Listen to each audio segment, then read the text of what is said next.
Petroleum प्राकृतिक gas मंत्री हरदीप पुरी रविवार को नमो घाट पर आयोजित सीएनजी वोट रैली में शामिल हुए। पेट्रोलियम प्राकृतिक गैस मंत्रालय भारत सरकार हरदीप पुरी रविवार को वाराणसी पहुंचे और नमो घाट पर आयोजित सीएनजी वोट रैली में शामिल हुए।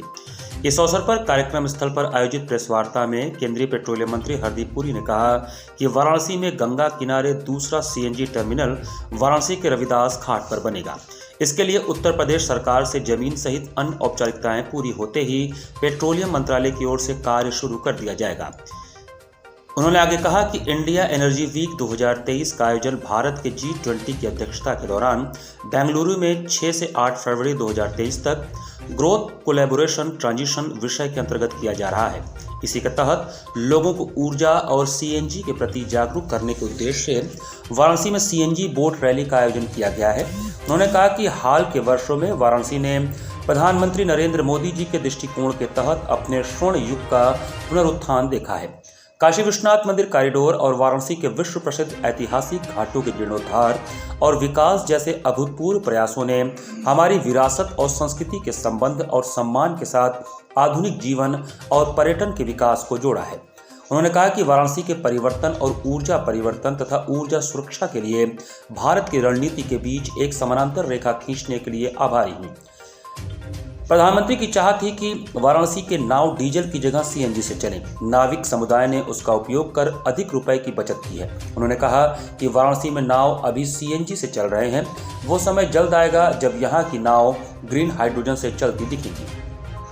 भारत दुनिया की सबसे तेजी से बढ़ती बड़ी अर्थव्यवस्था के रूप में विश्व गुरु बनने की दहलीज पर खड़ा है और प्रधानमंत्री मोदी के आत्मनिर्भर भारत विजन की बदौलत आज़ादी के 100वें वर्ष में इसके 26 ट्रिलियन डॉलर की अर्थव्यवस्था बनने की संभावना है।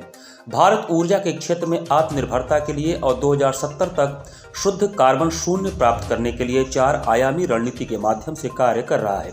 इसमें ऊर्जा आपूर्ति का विविधीकरण, वैकल्पिक ऊर्जा स्रोतों को बढ़ाने के लिए जैव ईंधन, इथेनॉल, सीबीजी और सूर्य नूतन सोलर कुकटॉप पर कार्य करना, भारत के एक्सप्लोरेशन और उत्पादन फुटप्रिंट को बढ़ाना और हरित हाइड्रोजन पर काम करना है। उत्तर प्रदेश में काम हो रहा है वो अपने माध्यम से आप उत्तर प्रदेश की जनता और भारत की जनता तक ले जाएं। ये आज अगर बोट्स जो हैं सीएनजी में कन्वर्ट हुई हैं, वो अपने आप में एक छोटा स्टेप है, पर आप पूरे उसको सिस्टम को देखें तो एथेनॉल ब्लेंडिंग 1.4% से 10% से ऊपर चली गई है।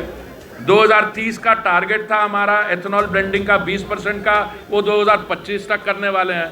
जो अप्रैल 2023 तक हमने वो E20 ब्लेंडेड फ्यूल लाना था, वो जनवरी के महीने में लाने वाले हैं।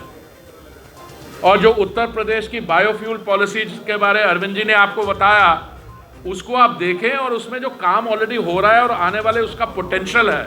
मेरी सिर्फ आपसे ही निवेदन है कि ये जो प्रोग्रेस है ये आप अपने दर्शकों के सामने, उत्तर प्रदेश की जनता और भारत की जनता के सामने रखें। और एक और रिक्वेस्ट है, जब बेंगलुरु में 6 से 8 फरवरी को